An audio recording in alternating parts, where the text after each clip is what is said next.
These people that run around and that I beat up, they all deserved it.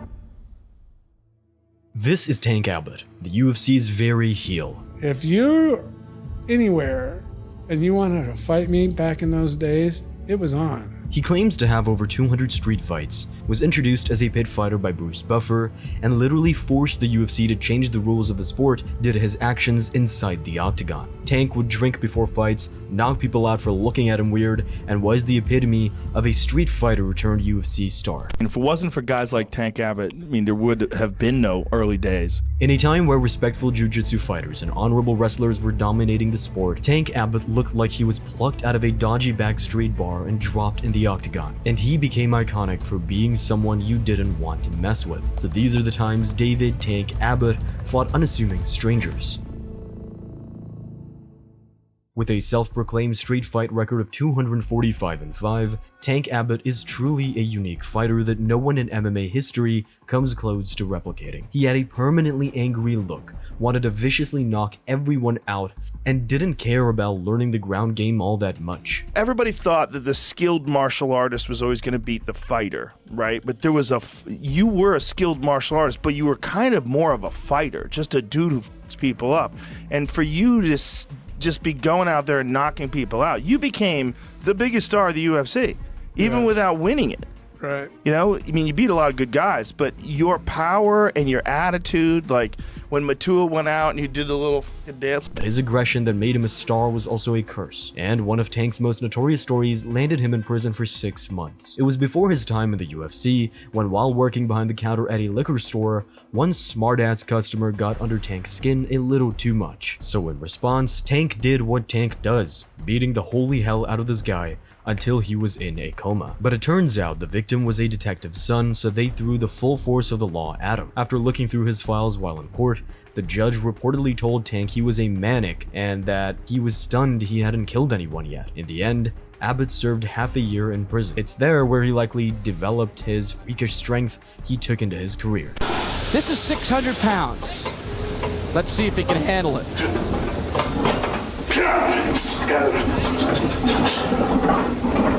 Come on.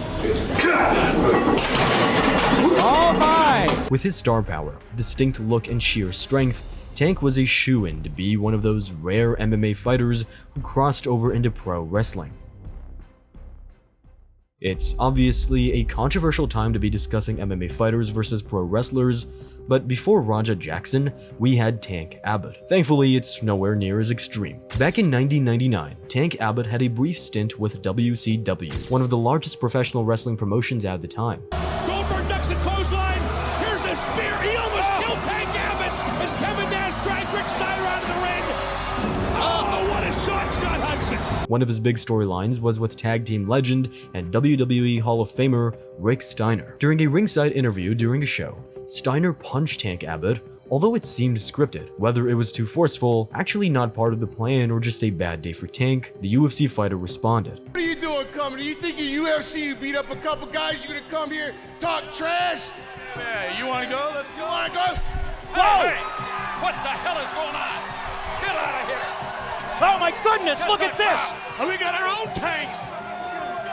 A brawl erupting between Rick Steiner. Steiner, being an accomplished collegiate wrestler and a legitimate tough guy in the pro wrestling world, likely didn't enjoy the fact that Abbott was new on the scene and getting a big promotional push. But to this day, he's pretty calm about the whole situation. We went down, we threw a few punches, and cops escorted him out.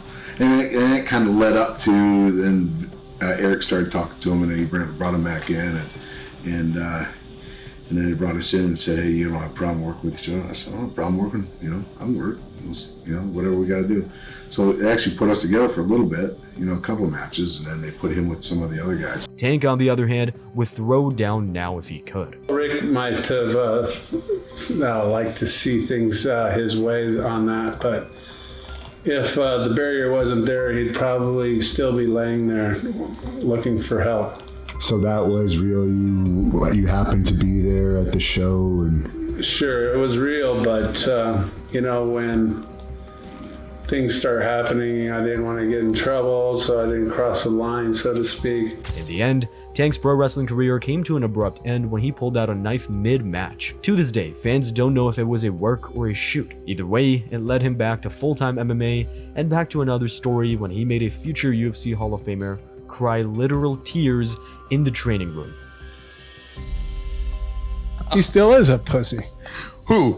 Tito. Which Tito? Tito Ortiz is a pussy mentally. According to Tank, he and Tito Ortiz briefly trained together when the UFC was in its infancy. They were both Huntington Beach born and bred, so it makes sense they were in the same circles in those days. And one time during a wrestling session, Tank got the future 205-pound champion in a front headlock, and Tito didn't react well. I wasn't turning it up at all. I was actually being kind of soft, and he started crying. I had him in a front head and arm. And he goes, "You're trying to break my neck. What are you doing?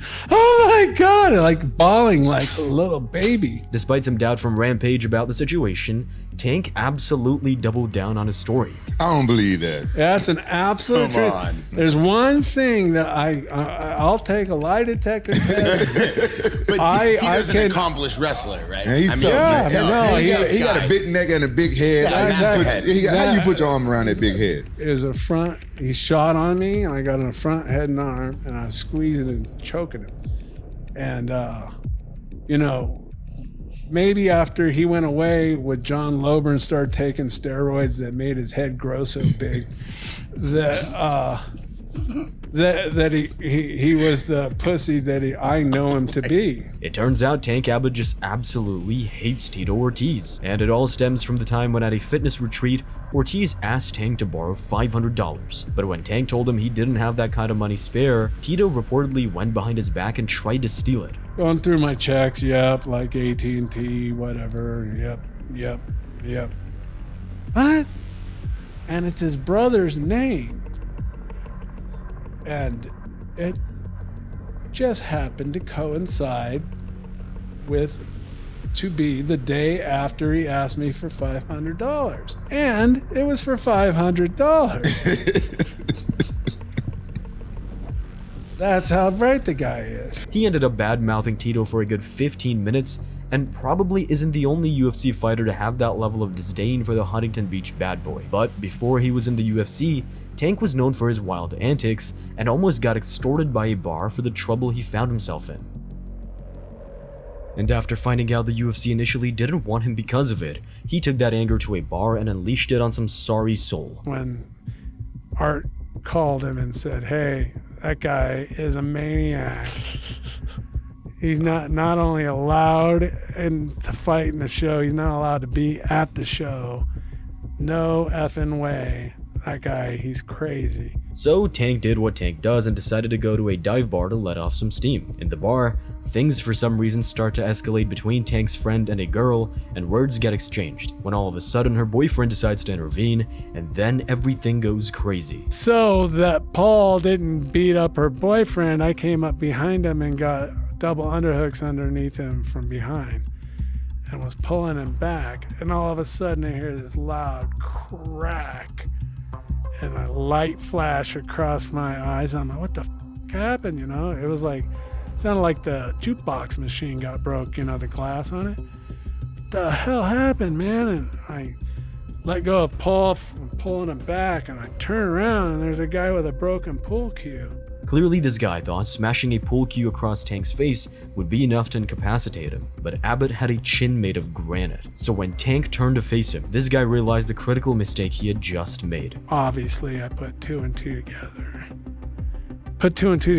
and his eyes were like, "Oh, that didn't go the way I planned," because he's still standing here. And I don't know because I was knocked silly, but I heard that he got hurt really bad.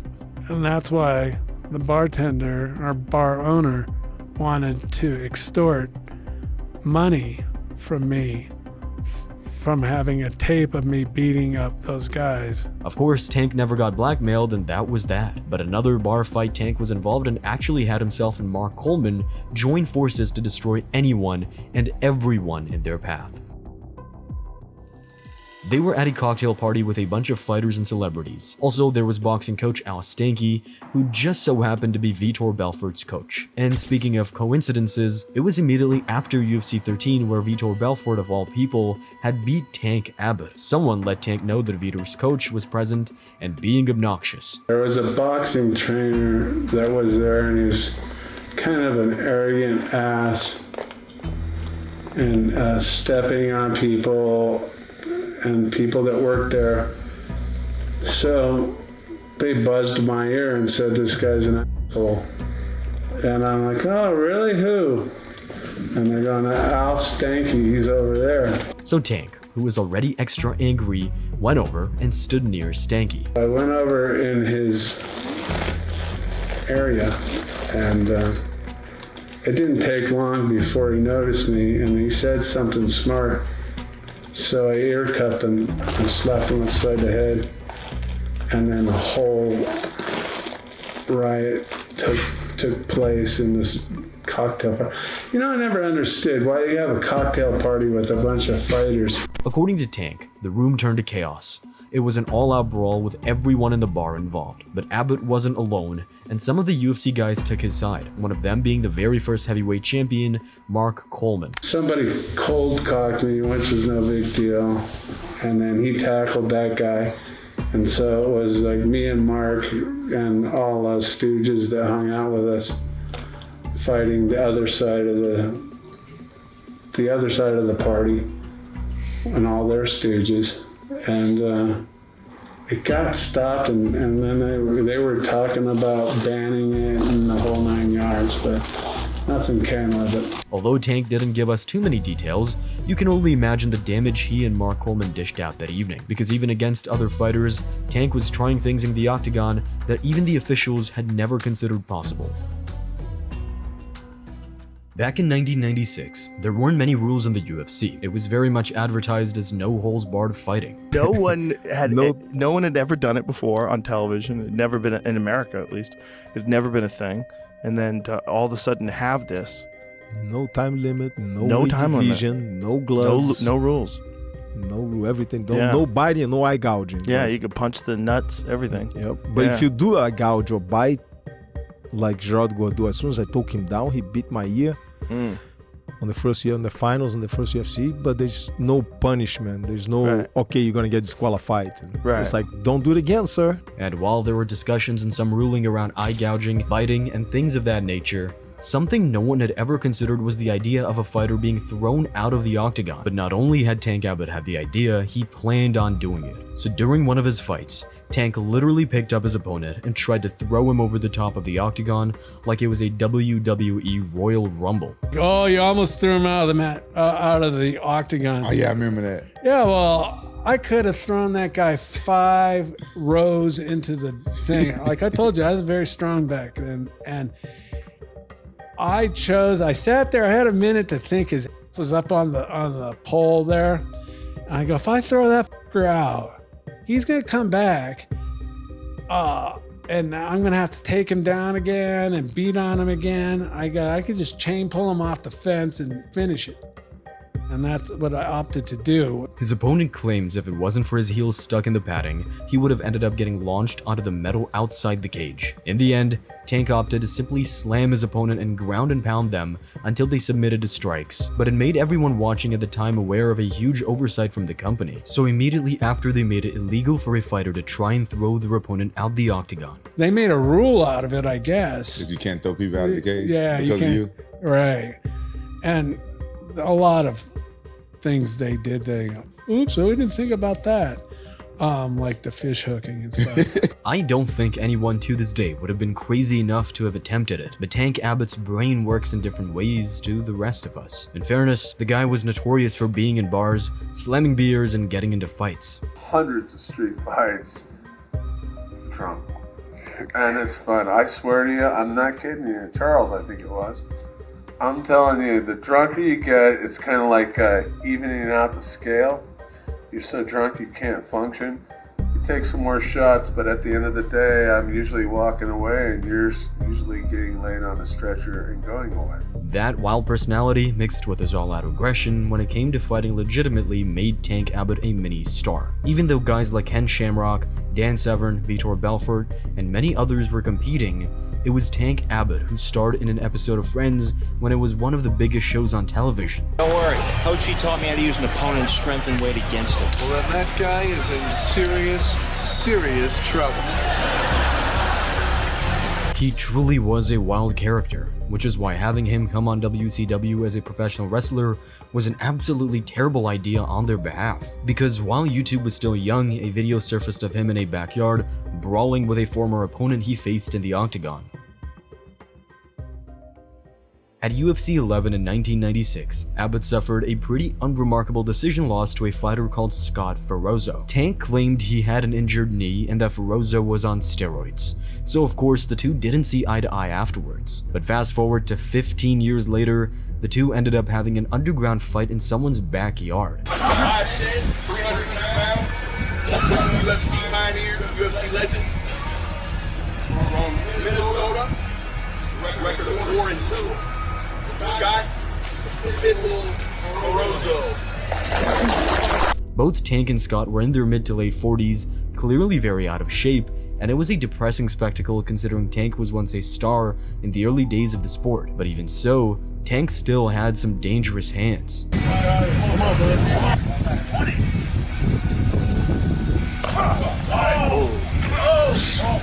Watch that right. Protect yourself, Scott.